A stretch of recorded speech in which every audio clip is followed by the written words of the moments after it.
जहां दोस्तों 2021 में होने वाले विधानसभा चुनाव को लेकर ताजा ओपिनियन पोल एबीपी न्यूज और सी वोटर का महासर्वे सामने आ चुका है और इस सर्वे के बाद खलबली मच चुकी है क्योंकि कई राज्यों पर सत्ता परिवर्तन देखने को मिल रहा है। क्या 2021 में होने वाले 5 राज्यों पर जो विधानसभा चुनाव हैं इसके लिए एबीपी न्यूज ने जो है हाल ही में नया सर्वे दिया है और इस ताजा सर्वे के अनुसार तमिलनाडु, असम, केरल, पांडिचेरी में, पश्चिम बंगाल में आखिर किसकी बनने वाली सरकार, क्योंकि सर्वे के मुताबिक कई राज्यों पर बड़ा बदलाव देखने को मिल रहा है। आखिर पश्चिम बंगाल में किसकी बनने वाली सरकार, असम में क्या होने वाला है, केरल में क्या होगा, सभी राज्यों पर आपको सटीक और महत्वपूर्ण विश्लेषण इसके बाद आपको आखिर में दिखाएंगे। इन राज्यों पर क्या कुछ आंकड़े यहाँ पर निकल के सामने आ रहे हैं। जहां दोस्तों सबसे पहले बात करते हैं तमिलनाडु का ओपिनियन पोल के साथ और इस पर जो सर्वे की राय ली गई है इसमें अगर पीएम मोदी के कामकाज से लोग कितने संतुष्ट हैं, बहुत संतुष्ट कहने वाले 13% है, जबकि संतुष्ट की संख्या जो है वह 35% है और असंतुष्ट यहां पर तमिलनाडु के लोग पीएम मोदी से 44% है। यानी संतुष्ट और बहुत संतुष्ट से कई ज्यादा असंतुष्ट यहां पर पीएम मोदी से तमिलनाडु के लोग हैं। क्या ये आंकड़े कन्वर्ट होंगे विधानसभा चुनाव के रिजल्ट के रूप में, कह नहीं सकते, ऐसे 8% लोग हैं। अब देखिए वर्तमान में अगर बात करें तो तमिलनाडु के मुख्यमंत्री के कामकाज को लोग किस प्रकार से देखते हैं। बहुत संतुष्ट 22%, संतुष्ट की संख्या 39% है, असंतुष्ट की संख्या 31% है, कह नहीं सकते ऐसे 8% लोग यहाँ पर जो है तमिलनाडु के मुख्यमंत्री से यहाँ पर लोग खुश नजर आ रहे हैं। अब देखिए यहाँ पर वोट परसेंटेज देखिए किस प्रकार का वोट परसेंटेज यहाँ पर मिल सकता है तमिलनाडु के लिए। और तमिलनाडु में अगर बात करें तो यहाँ पर यूपीए गठबंधन को जो है 41% यहाँ पर वोट शेयर जा सकता है, एनडीए को 29%, यहाँ पर बात करें एमएनएम को यहाँ पर 7%, यहाँ पर अन्य के खाते में 15% यहाँ पर वोट शेयर जा सकता है। अब देखिए यहाँ पर आंकड़ों की बात करें तो किस प्रकार के आंकड़े बनते नजर आ रहे हैं। तमिलनाडु का ओपिनियन पोल के हिसाब से 234 सीटों पर जो चुनाव होना है उस पर खलबली मच चुकी है और आंकड़े कहते हैं कि एक बार फिर से यूपीए जो है 158 से 166 सीटें यूपीए के खाते में जाती नजर आ रही हैं। एबीपी न्यूज और सी वोटर का यह सर्वे तमिलनाडु का ओपिनियन पोल, पहला ओपिनियन पोल 2021 के लिए 60 से 68 सीटों पर एनडीए गठबंधन सिमटता नजर आ रहा है। इसके अलावा अगर बात करें तो अन्य के खाते में 4 सीटें जाने की संभावना है। कुछ यहाँ पर छोटे दलों को भी कुछ सीटें मिल सकती हैं जो यहाँ पर तमिलनाडु का पहला ओपिनियन पोल निकल कर आ रहा है। यानी तमिलनाडु में जो है यूपीए गठबंधन की सरकार बनती नजर आ रही है। जो यहाँ पर आंकड़े निकल कर आ रहे हैं 158 से 166 सीटें यहाँ पर मिलने का अनुमान लगाया गया है। अब देखिए यहाँ पर बात कर लेते हैं केरल में क्या कुछ होता है।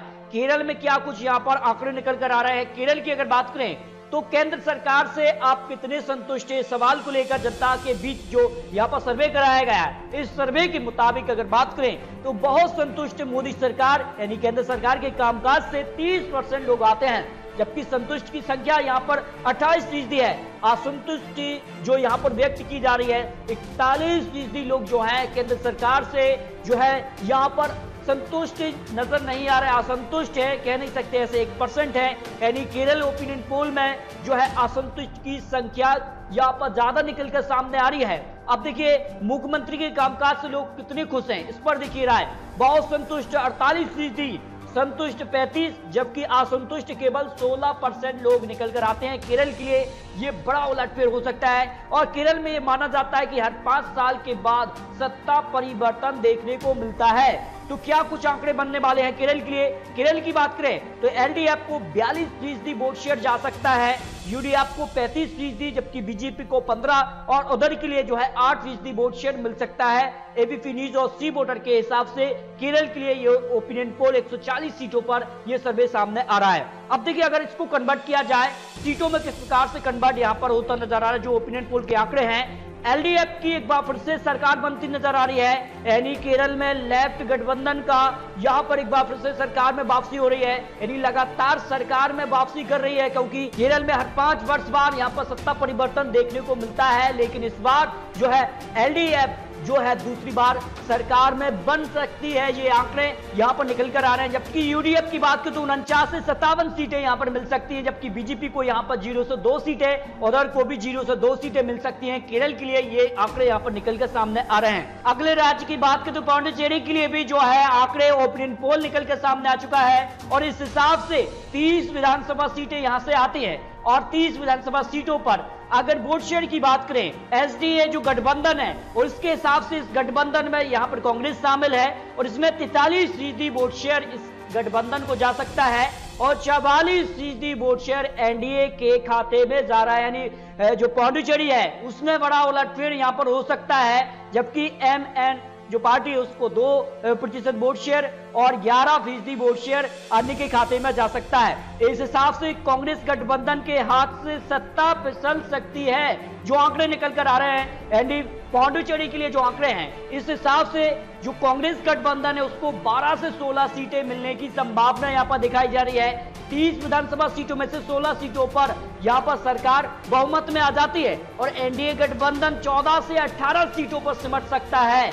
एनडीए गठबंधन पांडिचेरी में सरकार में वापसी कर सकता है। ये आंकड़े यहां पर निकल कर आ रहे हैं, जो ओपिनियन पोल के आंकड़े यहां पर निकल कर सामने आ रहे हैं। एनडीए पांडिचेरी में जो है एनडीए सत्ता के करीब सर्वे के हिसाब से जो आंकड़े यहां पर निकल कर आए हैं। अब देखिए अगले राज्य की बात करें तो असम काफी महत्वपूर्ण हो जाता है, क्योंकि सीए एनआरसी को लेकर सबसे पहला विरोध यहां पर ही देखने को मिला था। अब इसके बाद सरकार में क्या केंद्र सरकार के कामकाज से लोग वहां के संतुष्ट हैं, इस पर आप देखिए कुछ बड़े आंकड़े। केंद्र सरकार से आप कितने संतुष्ट हैं असम विधानसभा चुनाव के लिए जो आंकड़े हैं, देखिए बहुत संतुष्ट मोदी सरकार केंद्र सरकार के काम से 25% है। संतुष्ट की बात करें तो 43% लोग यहां पर संतुष्ट होते हैं। असंतुष्ट की संख्या यहां पर 20% है। कह नहीं सकते ऐसे 12% लोग आते हैं। यानी असम विधानसभा चुनाव 2021 के लिए एबीपी न्यूज और सी वोटर का ये सर्वे है और इस हिसाब से यहां पर क्या कुछ आंकड़े बनते हैं और मुख्यमंत्री के कामकाज से लोग कितने खुश हैं, इस पर आपको बड़े आंकड़े देते हैं। बहुत संतुष्ट 35% लोग हैं, संतुष्ट की संख्या 31% है और असंतुष्ट 22% लोग ही आते हैं। कह नहीं सकते ऐसे 12% है। और असम के अगर यहाँ पर कुछ बड़े आंकड़ों की बात करें, यहाँ पर सीट शेयरिंग को लेकर या फिर जो गठबंधन बनेंगे इसके बाद क्या कुछ होंगे, क्योंकि वर्तमान में तो असम में एनडीए गठबंधन यानी बीजेपी सरकार है। अब क्या कुछ आंकड़े बनते हैं यहाँ पर 126 सीटों वाले असम के लिए, यहाँ पर 43% शेयर जो है एनडीए गठबंधन के खाते में इस वक्त दिखाई दे रहा है, जबकि 35% वोट शेयर यूपीए गठबंधन को, जबकि 8% यहाँ पर एआईडीएफ जो पार्टी उसको और 14% जो है अदर के खाते में वोट शेयर इस वक्त दिखाई दे रहा, जो यहाँ पर एबीपी न्यूज और सी वोटर का ये सर्वे है। और इस हिसाब से अगर सीटों में कन्वर्ट किया जाए तो यहाँ पर असम एक बार फिर से एनडीए गठबंधन की सरकार बनती नजर आ रही है।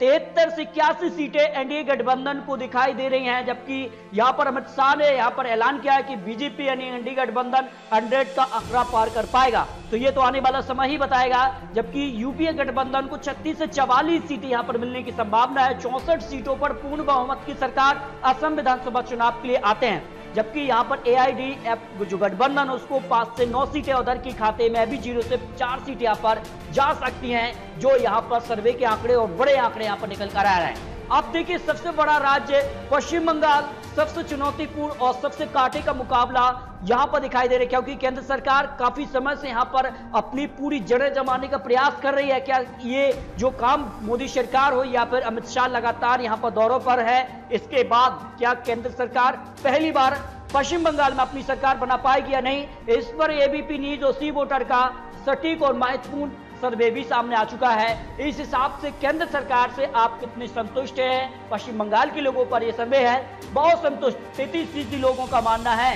कि केंद्र सरकार के कामों से वो संतुष्ट हैं, जबकि यहाँ पर 28% लोग संतुष्ट हैं। असंतुष्ट की संख्या ज्यादा नहीं है पश्चिम बंगाल में, यानी चुनाव कांटे का मुकाबला देखने को मिलने वाला है। 27% कह नहीं सकते, ऐसे 2% लोग आते हैं। यानी पश्चिम बंगाल काफी महत्वपूर्ण चुनाव है। अब देखिए मुख्यमंत्री यानी ममता बनर्जी के कामकाज से लोग कितने खुश यहाँ पर है। बहुत संतुष्ट 43%, संतुष्ट 32%, असंतुष्ट 22%, कह नहीं सकते ऐसे 3% लोग आ जाते हैं। पश्चिम बंगाल के ओपिनियन पोल में अगर 294 सीटों पर यहां पर वोट शेयर देखें तो किसके खाते में कितना वोट शेयर जा सकता है, जो यहां पर सर्वे के आंकड़े हैं 43% वोट शेयर टीएमसी के खाते में, 37% वोट शेयर बीजेपी के खाते में जा सकता है, जबकि 12% जो वोट शेयर है वो कांग्रेस लेफ्ट के खाते में जा सकता है। उधर के खाते में भी 7% के करीब वोट शेयर जाने की संभावना यहां पर दिखाई दे रही है। अब क्या कुछ आंकड़े हैं, कुछ जो बड़ा हलचल यहां पर राजनीति में देखने को मिली है। शुभेंदु अधिकारी समेत कुछ बड़े जो नेता हैं वो बीजेपी में आ चुके हैं। इसका फायदा किसे होगा, इस पर भी देखिए आप कुछ बड़े आंकड़े देते हैं। इस पर आंकड़े हैं कि शुभेंदु अधिकारी के बीजेपी में शामिल होने पर टीएमसी को कितना नुकसान हो सकता है। 46% लोग मानकर चल रहे हैं कि शुभेंदु अधिकारी के बीजेपी में आने से टीएमसी को नुकसान होने वाला है। कह नहीं सकते ऐसे 19% है, जबकि नहीं कहते हैं 35% कि टीएमसी को नुकसान नहीं होगा। लेकिन लोकसभा के आंकड़े तो यहां पर टीएमसी को चिंता में डाल रहे हैं और इसी के दम पर बीजेपी फिलहाल पश्चिम बंगाल में अपना यहां पर पहली बार सरकार बनाने की कगार पर है।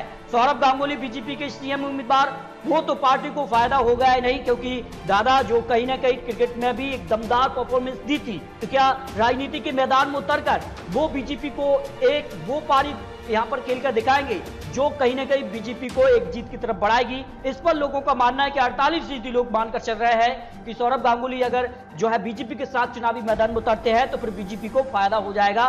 नहीं 33%, कह नहीं सकते ऐसे 19% लोग आते हैं। अब सारे आंकड़ों के बाद और सारे जो सर्वे है और जो यहाँ पर आंकड़े हैं, इन सभी के बाद 294 सीटों पर जो एबीपी न्यूज और सी वोटर ने सर्वे दिया है, उस हिसाब से तो फिर टीएमसी की सरकार बरकरार रह सकती है। लेकिन बीजेपी 3 सीटों से करीब 100 सीटों के आसपास यहां पर आती नजर आ रही है। 294 सीटों में से 148 सीटों पर पूर्ण बहुमत की सरकार बनती है, लेकिन टीएमसी 148 के आंकड़े से जो है पार करती नजर आ रही है।